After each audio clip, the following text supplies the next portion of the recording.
J'aimerais cette semaine vous partager ma nouvelle passion pour la photographe mexicaine Graciela Iturbide, une femme de génie que les carcans d'une famille très religieuse ne prédestinaient pas à devenir la photographe reconnue à qui la Fondation Cartier rend hommage en ce moment. Pousser la porte du Heliotropo 37, adresse de son studio à Mexico et titre donné à l'expo, c'est ouvrir la porte vers des mondes méconnus. Une invitation au voyage, mais surtout à l'ouverture d'esprit.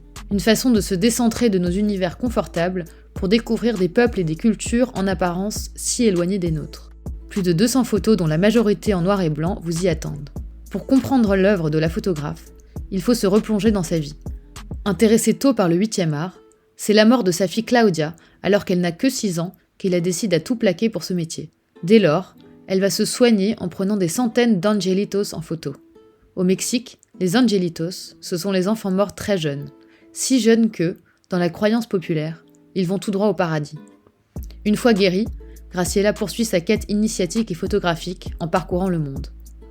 Beaucoup le Mexique et l'Amérique du Sud, mais aussi l'Inde ou l'Italie. Ses thèmes de prédilection, la mort donc, mais aussi les groupes, mal compris et parfois mal aimés.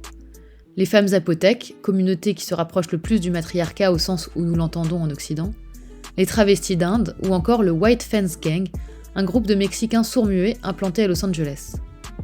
Rejetés à la fois par les Mexicains qui les trouvent trop assimilés et par les Américains qui les trouvent, je vous le donne en mille, trop mexicains.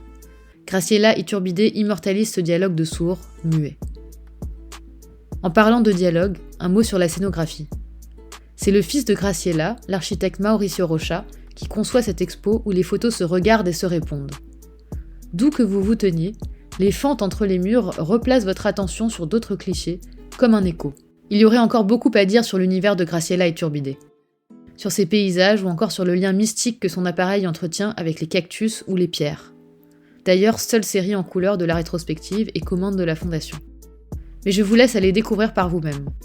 Pour appréhender au mieux son travail, rendez-vous au sous-sol où les médiatrices servent de messagères. Enfin, je me permets un dernier conseil. Courez-y, car Graciela Iturbide vous ouvre les portes du Heliotropo 37 jusqu'au 29 mai et jusqu'au 29 mai seulement. Un voyage sans passeport qui dépasse les frontières du talent.